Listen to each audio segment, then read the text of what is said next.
That, my friend, is a lot of folds. It is. Impressive. It is a lot of folds. I could do more, I think. You do more folds? Well, as my technique gets better, but this is pretty good, isn't it? Looks pretty good. Why don't you try it, Glenn? What do you think? I hear crunching. Mm-hmm. I hear mm-hmm. A thumbs up. All right. I'm going to eat mine a little more. I don't know how to eat it. Crunch, flakes, layers.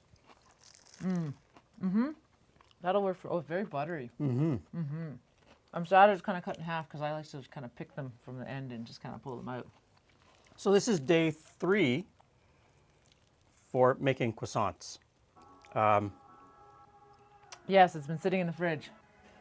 3 days. What happened on day 1? On day 1, in the stand mixer, I made a very simple bread dough.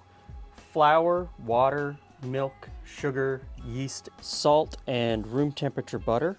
So the first thing in, the flour, the sugar, the yeast, and the salt, give it a stir. Put it on the stand mixer.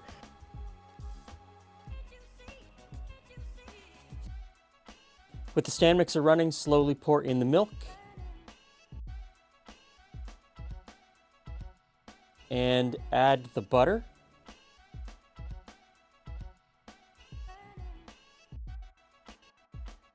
Then pour in the water.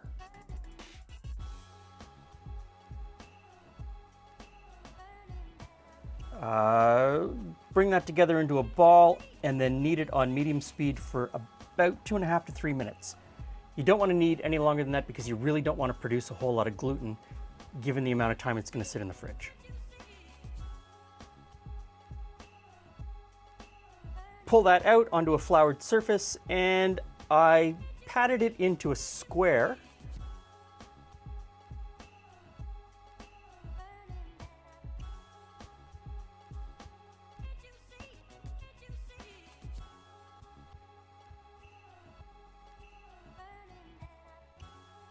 Covered it and stuck it in the fridge overnight. Most recipes told me to pat it into a circle, but since I was going to roll it into a rectangle, I thought I'm going to start with a square. Why try and make a Why fight a circle to make, circle, square, peg thing, yeah. So that went into the fridge. And then you have to make the piece of butter that you're going to roll inside on day 2. Okay. And again, most recipes tell you to take the piece of butter on the counter and roll it with a rolling pin, smash it down, and try to make a square. And I've seen people do it inside a Ziploc bag. That makes sense. I would make square. And then I saw Anna Olsen. She took an 8x8 baking pan, like a regular 8x8 cake pan, put saran wrap inside, put room temperature butter in, smushed it down with her hands,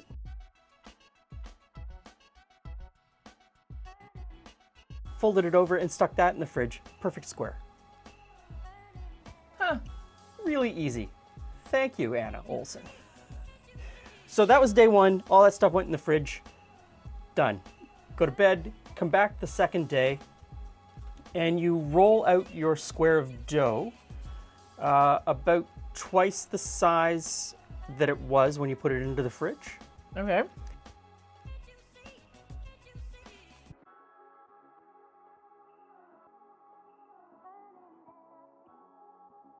Then you take your square of butter and you put it down as a diamond.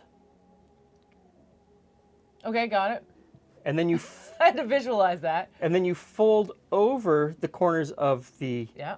to wrap the butter in the middle, and you really Like crimp an envelope. like an envelope, and you really crimp it together because you don't want the butter to escape. That makes sense. Anytime you're folding this dough, you brush off the flour. Because it wouldn't stick.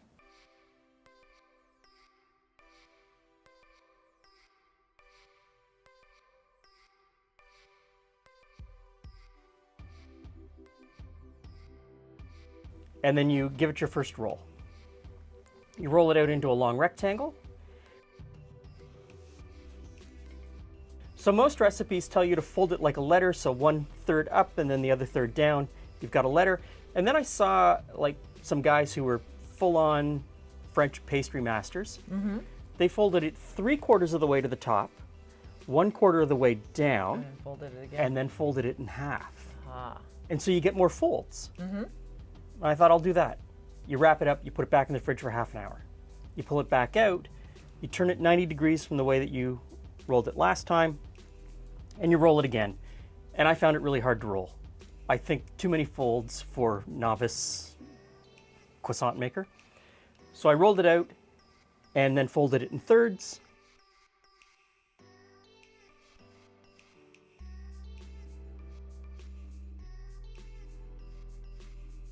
Put it back in the fridge half an hour.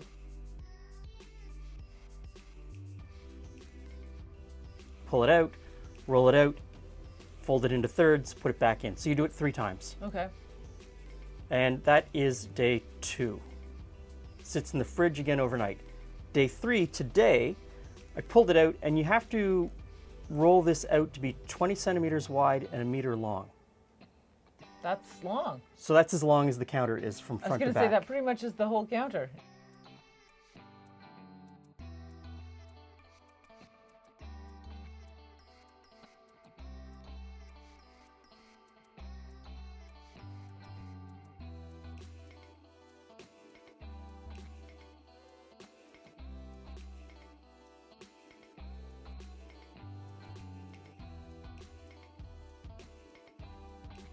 And so I got it partway rolled, and then it started to creep back in, snap back in.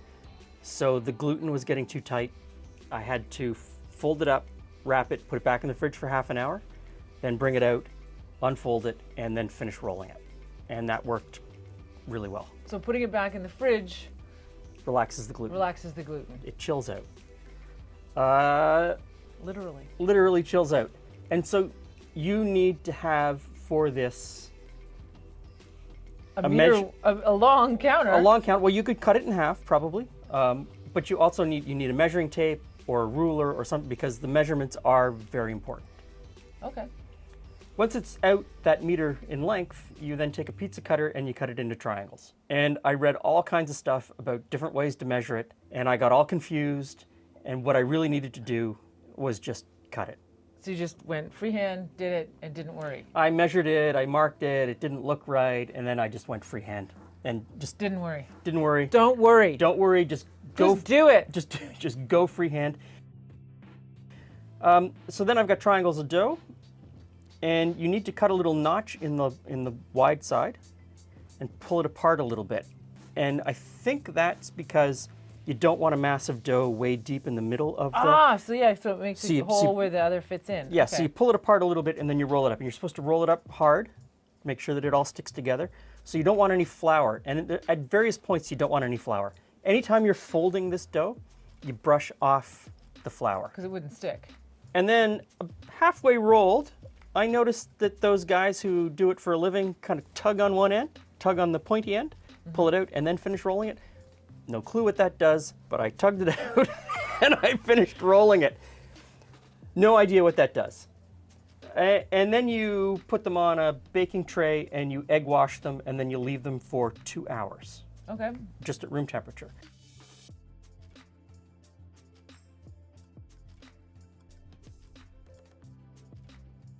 You come back, you egg wash them again, and you stick them in the oven.